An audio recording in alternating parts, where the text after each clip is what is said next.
في الدروس اللي فاتت عرفنا إيه هو التحليل الفني، وعرفنا أنواعه، وعرفنا بالضبط إيه هو التحليل الكلاسيكي، وإزاي نبدأ فيه، وبيتكون من إيه بالضبط. أخدنا مع بعض الشموع اليابانية، وعرفنا النماذج المهمة بتاعة الشموع اليابانية، ودلوقتي جه وقت إن إحنا ندخل على حاجة اسمها حركة السوق والاتجاهات أو الترندات. فيلا بينا نبدأ الدرس مع بعض.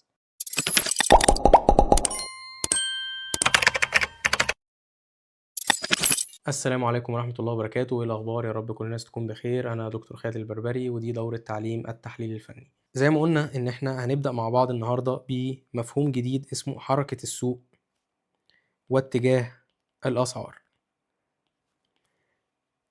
إحنا اتفقنا إن الماركت دايمًا أو السوق دايمًا أي سعر أي سلعة إحنا بنتعامل عليها أو بنتداول عليها بتتحرك في اتجاهات، يا إما إن هي بتطلع فبنسميه اتجاه صاعد، يا إما إن السعر بتاعها بينزل فبنسميه اتجاه هابط، يا إما عرفنا إن ممكن يكون ما بتتحركش أو السعر ماشي في نطاق معين فبنسميه اتجاه عرضي. وبالتالي إحنا جاوبنا على أول جزئية هنتكلم عنها، وهي الاتجاهات الممكنة للسوق. عندنا اتجاه صاعد، وعندنا اتجاه هابط، وعندنا اتجاه عرضي. طيب كل واحد من دول بيكون شكله عامل ازاي؟ من اسمه احنا عندنا الاتجاه الصاعد، ده معناه ايه؟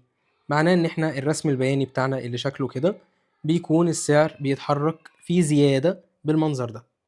يعني كل ما الوقت بيمر او مع مرور الوقت كل ما السعر بيزيد، لان انت عندك بيبقى هنا في الوقت وهنا السعر، فبمرور الوقت بتلاقي السعر ايه؟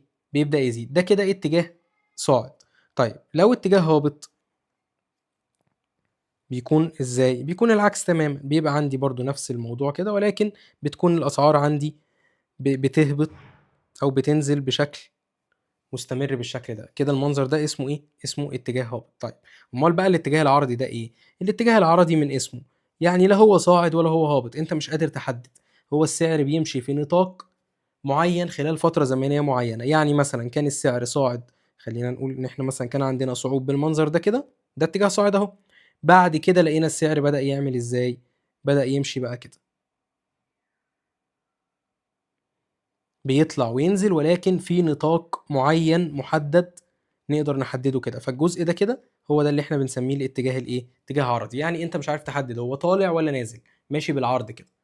هنفهم بعد كده ان شاء الله في الكورسات الادفانسد شويه ان الموضوع ده معناه ان في اتفاق اكتر ما بين البائعين والمشترين، لان احنا اتفقنا ان حركه السعر دايما بتعتمد على عرض وطلب بين ايه؟ بين مشترين وبين بائعين. فالمكان اللي بيحصل فيه اتفاق على السعر ده هو ده اللي بيحصل فيه ايه؟ تنفيذ لصفقه معينه، وبالتالي بتتمثل بنقطه على الشارت ده. فدي كانت دي كانت اول جزئيه بالنسبه لنا في حركه السوق واتجاه الاسعار. طيب خلينا نبدا بقى ندخل على جزئية تاني، وهي الاتجاهات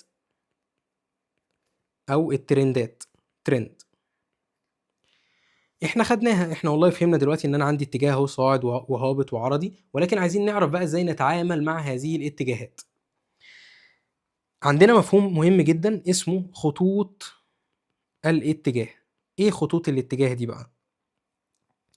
دي خطوط حضرتك بتبدأ ترسمها على الرسم البياني بتاعك او على التشارت بتاع السعر بتاعك عشان تقدر تعرف هو السعر هابط ولا صاعد. هتقول لي طب ما احنا عرفناه هنا بمجرد النظر، يعني احنا هنا اهو في المثال ده باين قوي ان هو صاعد، ولكن لما تيجي تحلل كشخص عايز ياخد صفقة انت محتاج تحدد نقط معينة فين هيطلع السعر.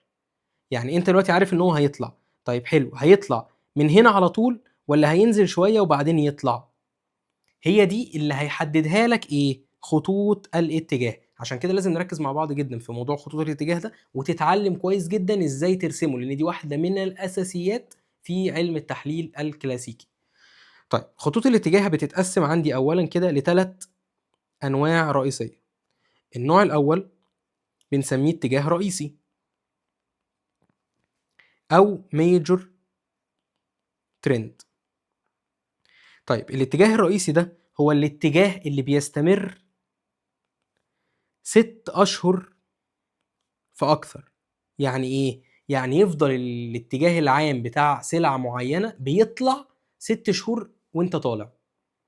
يعني لو انا بصيت كده جبت اخر 6 شهور مثلا على الذهب، الاقيه خلال ال6 شهور بيطلع، بس بيطلع او ينزل، ولكن بيطلع اعلى وينزل ويطلع اعلى وينزل وهكذا. ده بنسميه الميجور ترند. طيب عندي تاني حاجه اتجاه متوسط، ماشي، intermediate ترند. وده باتجاه بيستمر لمده قد ايه؟ يستمر من 3 اسابيع لعده شهور. يعني لحد كام؟ لحد حوالي ال6 شهور. طيب النوع الثالث هو اتجاه قصير المدى، يعني وقت قليل جدا. وده اي اتجاه اقل من ايه؟ من ال3 اسابيع. دول كده ال3 انواع بتوع الايه؟ بتوع خطوط الاتجاه بالنسبه لي. طيب عايزين ناخد مثال على الكلام ده. لو احنا قلنا والله ان انا عندي حركه سعريه بالشكل ده، قلنا والله ان الحركه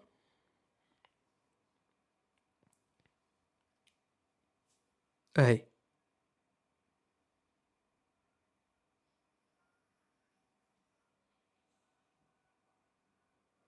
مثلا، تمام. الجزء الجزء ده، خلينا نقول مثلا ان احنا هنا عندنا كل شرطه من دول يعني كده اسبوع مثلا، دي اسبوع 2 3 4 او شهر 2 3 4 5 6 عشان مثلا ندي المثال مظبوط مع الايه اللي احنا لسه شارحينه. لو انا جيت دلوقتي رسمت باللون الازرق مثلا، قلت والله ان الفتره دي السعر صعد فيها كده اهو، الحته دي كده اللي باللون الازرق ده، ماشي. طيب الفتره دي قد ايه؟ دي اقل من الشهر اهي، يعني حوالي اسبوعين او 3. ده كده يعتبر لو انت جيت بصيت على الحته دي بس، يعني لو خدت الحته دي كبرتها هنا، عملتها لوحدها هنا، فبقت شكلها عامل كده. ده كده يعتبر انهي نوع من انواع الاتجاهات؟ احنا كده بنتكلم في فتره زمنيه قصيره، تمام. ده كده اتجاه ايه؟ اتجاه قصير المدى. ليه؟ لان هو اقل من 3 اسابيع. فلو احنا جينا بصينا عليها نقول اه ده اتجاه صاعد، بس اتجاه ايه؟ شورت تيرم او قصير. طيب الحته اللي بعديها اللي احنا هنلونها دلوقتي بالاصفر دي، لو انا بصيت على الحته دي بس، هيطلع عندي الاتجاه ايه؟ اتجاه هابط. طيب هل الاتجاه الهابط ده قعد مده طويله؟ لا، ده قعد اقل برضو، يعني قعد من هنا لهنا، يعني برضو حوالي ايه؟ لو احنا اتكلمنا ان المسافه دي شهر، فانت بتتكلم مثلا تقريبا النص، يعني حوالي اسبوعين، يبقى ده برضو ايه؟ شورت تيرم. طيب واحد تاني يقول لي لا، طب انا بقى من هنا، من اول المكان اللي انا هلونه بالاحمر ده لحد فوق هنا، ده كده يعتبر ايه؟ ده الاتجاه الاساسي بتاعك. ليه؟ لان ده الاوفرول. لو انا بصيت على الرسمه دي اوفرول، السعر بيزيد ولا ما بيزيدش كلها؟ هتقول لي طبعا بيزيد. ليه؟ لان انا عندي الاتجاه الاساسي اهو، كل ده كده، ده اطول فتره ممكنه، يبقى ده هو بالنسبه لي الايه؟ الترند، الميجور ترند بتاعي، او الاتجاه الاساسي. ليه؟ لانه قعد اطول فتره ممكنه. احنا بنتكلم في تقريبا 3 4 5 شهور، يعني احنا ممكن نغير السكيل طبعا، بس ده اعلى فتره ممكنه، ماشي. فده الاساسي، الاتجاه الاساسي بتاعي. اذا الجزء الاصفر ده اللي نزل فيه السعر ده، هل ينفع ان انا ابص عليه واقول لك لا لا ده العمله دي بتنزل؟ او مثلا لو افترضنا ان ده الذهب مثلا، اقول لك لا والله ده الذهب نازل، الذهب في اتجاه هابط. لا، هو اتجاه هابط في الجزئيه دي بس، لكن اتجاهه الاساسي ايه؟ صعود طبعا، لان الاتجاه اللي قعد فتره اطول هو الصعود. يتخلل بقى الفتره الطويله دي، الصعود ده يتخلله ايه؟ هبوط صغير. يعني اكيد خلال المده اللي بالاحمر دي، اكيد السعر ما طلعش كده، السعر ما بيتحركش كده، السعر بيتحرك ازاي؟ كده، صح؟ لو احنا خدنا حته من الصغيره دي، هتقول لي اه ده اتجاه هابط، لكن اوفرول انا عندي الاتجاه ايه؟ الاساسي هو الاتجاه الصاعد. عشان كده دايما لازم تبقى عارف اتجاهك الاساسي ايه هو. ليه؟ عشان الاهم دايما ان انت تمشي مع الاتجاه الاساسي مش عكسه. يعني ما ينفعش اجي انا كده واقول والله لا انا هبيع الذهب. يا باشا طب ما هو بيطلع بقاله شهور بيطلع. تقول لي ما هو نزل الشهر اللي فات. ايوه، ما هو هينزل شهر عشان يطلع 2، هينزل شهر عشان يطلع 5. فهمنا؟ فدي اهميه الايه؟ الميجور ترند. طيب هنيجي للجزء اللي بعده مثلا من اول هنا الازرق ده لحد تحت هنا، ده كل ده هبوط، صح؟ ولكن هل ده الاتجاه الاساسي؟ لا. ليه؟ لانه ما عادش قد الميجور ترند، وفي نفس الوقت لما نزل هنا ما نزلش برضو لاخر نقطه، يعني ما زال اعلى من اقل نقطه كان السعر عندها. فالجزئيه دي قعدت اهي مثلا كام؟ قعدت مثلا اول شهر 4 ل6، يعني قعدت شهرين تقريبا. يبقى ده يعتبر ايه؟ بالظبط انترميديت ترند او اتجاه متوسط.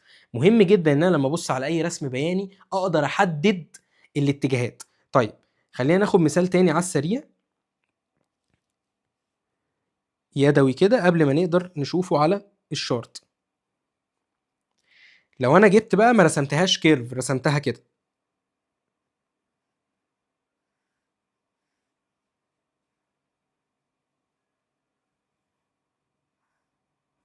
مثلا، اوفرول السعر هابط ولا صاعد؟ ده اتجاه ايه؟ الاتجاه الميجور. انا عايز دلوقتي هنجيب 3 حاجات، هنجيب الاتجاه الاساسي الميجور، والانترميديت المتوسط، والشورت تيرم. لو انا هتكلم على الاتجاه الاساسي هيكون ايه؟ بالظبط هيكون اتجاه صاعد، لانه اغلب الوقت كان السعر ايه؟ بيطلع. اغلب المده اكتر من نص المسافه اللي احنا راسمينها دلوقتي السعر بيطلع. حلو. طيب الجزء ده يعتبر ايه؟ هابط.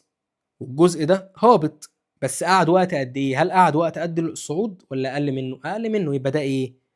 اتجاه متوسط. طيب لو جينا مثلا هنا بقى، يعني في الاول هنا كده انا خلاص عندي اتجاه صاعد. الحته دي خلينا نلونها بلون تاني عشان نشوفها كويس.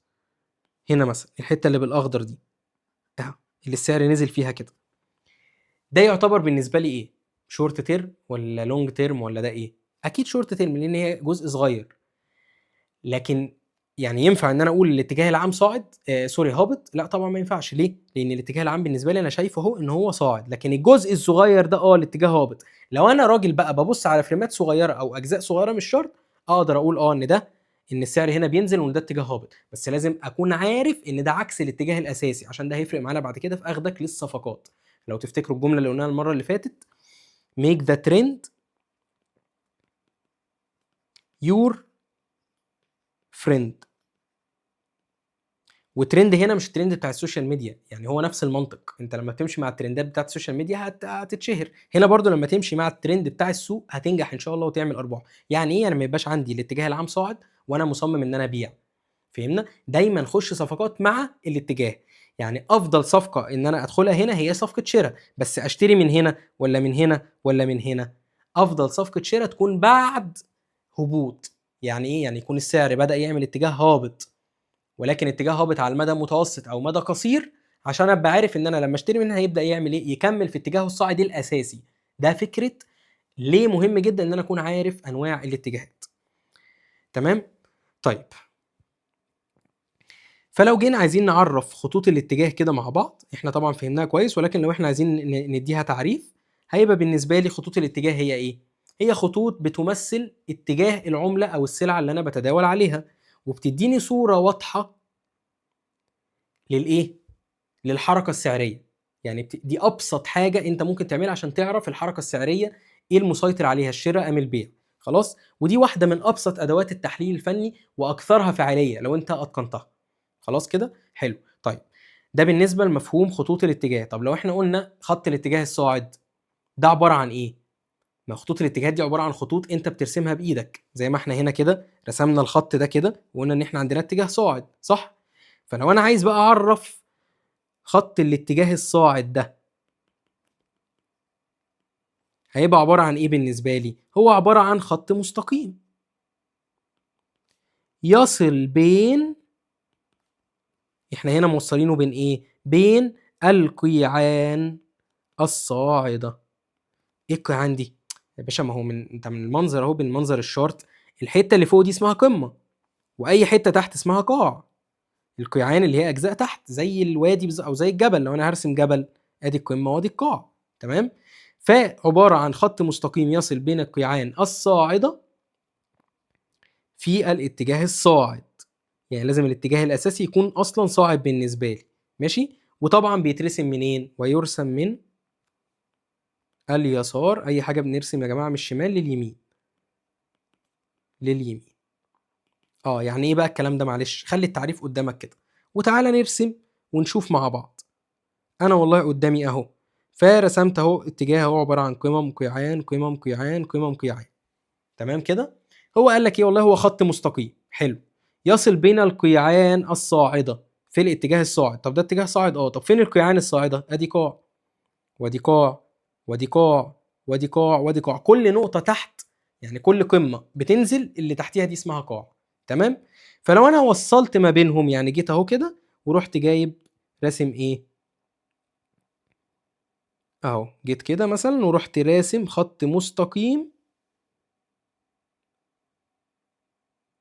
ثانيه واحده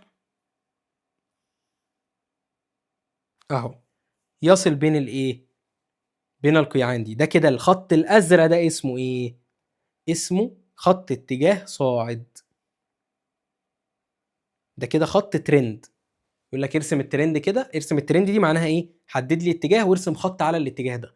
لو انا عندي اتجاه صاعد يبقى انا لازم برسم من القيعان مش من القمم، لان ده الخط اللي لما السعر بينزل عنده بيطلع تاني.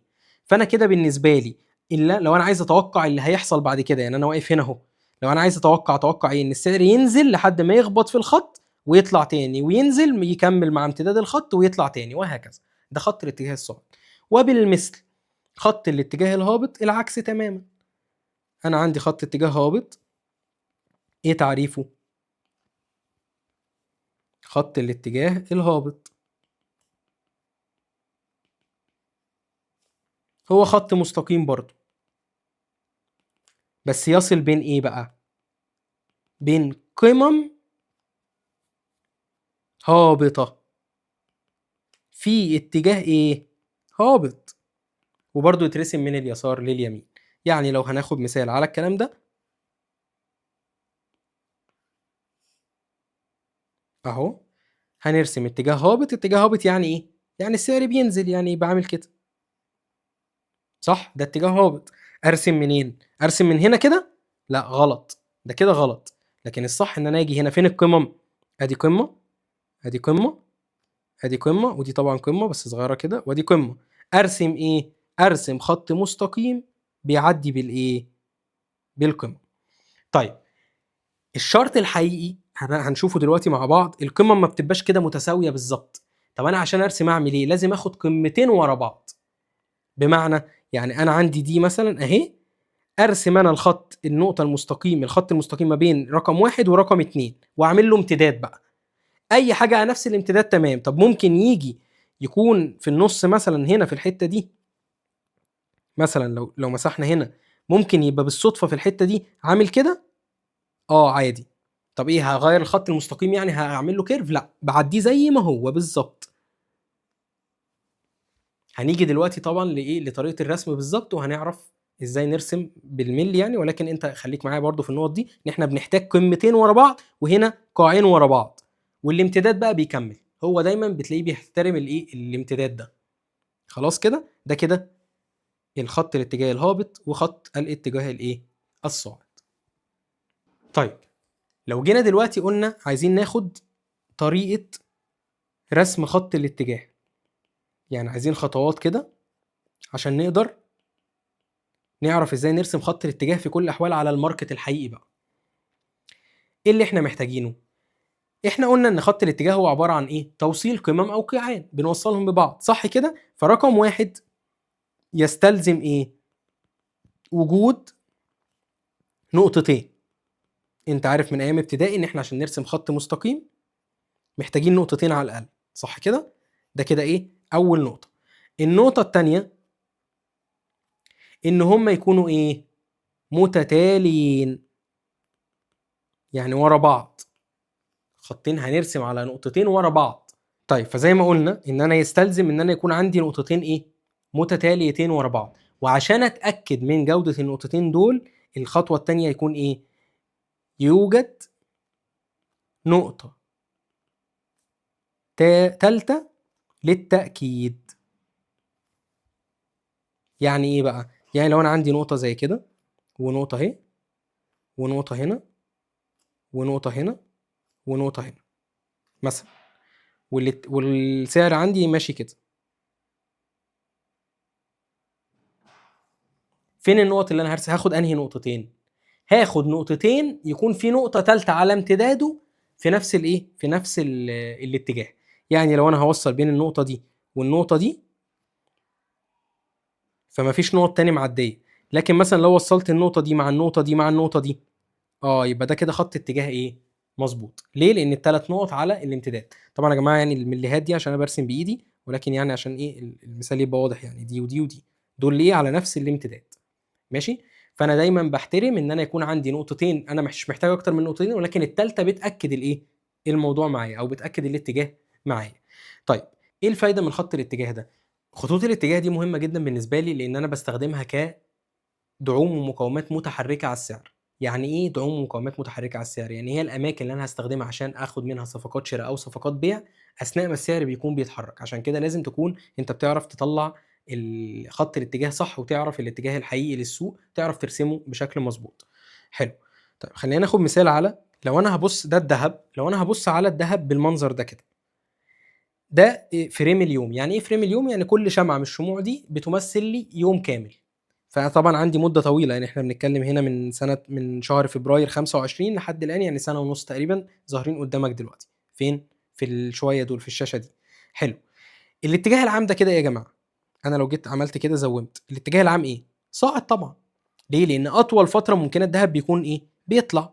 يعني لو انا عايز اشوف الاتجاه العام خلال السنه اللي فاتت دي، هيبقى الاتجاه بالنسبه لي ايه؟ صاعد بمجرد النظر كده. طيب انا عايز ارسم خط ترند، محتاج ايه؟ محتاج نقطتين ورا بعض. طيب انا اتجاهي صاعد، يبقى محتاج قمم ولا قيعان؟ محتاج قاعين ورا بعض. طيب فين قاعين ورا بعض؟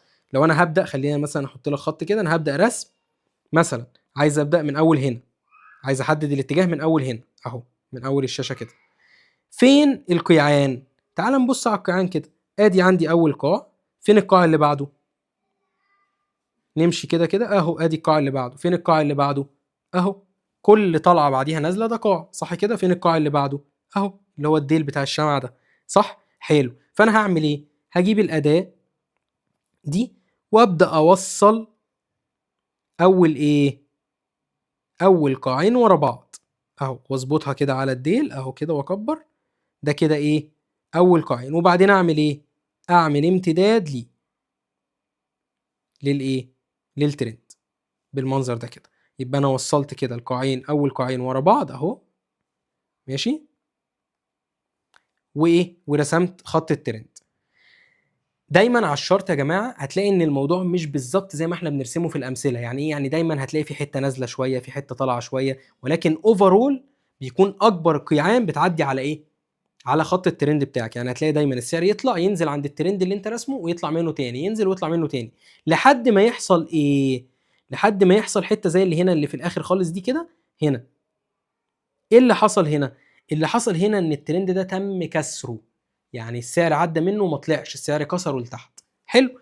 ايه اللي حصل بعديها؟ بدأ السعر يهبط. يعني بدل ما كان عندنا في اتجاه صاعد، بدأ يحصل فيه اتجاه هنا ايه؟ فرعي. ليه فرعي؟ لان هو مش واخد نفس المده بتاعت الاتجاه الصاعد. وهنا بدا السعر ايه؟ السعر ينزل. طيب لو انا عايز ارسم بقى ترند على الحته اللي نازله دي، هعمل ايه؟ محتاج قمتين ولا قاعين؟ هنا انا اتجاه هابط، يبقى محتاج قمتين. يبقى هاجي على القمه دي، فين القمه اللي بعديها؟ السعر نزل وبعدين طلع، عمل لي القمه دي. يعني بس ايه، نشيل ده كده نجيبه على جنب. يبقى انا ايه؟ هجيب خط واوصل بين القمتين دول مبدئيا كده اهو اهو، واعمل ايه؟ واعمل امتداد. ماشي. يبقى ده كده عندي الايه؟ الاتجاه الهابط الجديد اللي هو الفرعي. حلو. طيب ايه اللي حصل هنا في الحته دي؟ حصل كسر، نزل كسر وبعدين رجع تاني فوقيه، فبدل ما بقى اتجاه هابط ممكن يتغير لاتجاه صاعد، وهكذا. طب اللي احنا نفهمه ايه بقى دلوقتي؟ نفهم ان انا عندي الاتجاه بيفضل شغال لحد ما يتم ايه؟ يتم كسره. وبالتالي انا مهم جدا ان انا اكون عارف امتى بيحصل الكسر وشكله بعمل ازاي وازاي اتعامل معاه. ده ان شاء الله يكون محتوى الدرس اللي جاي.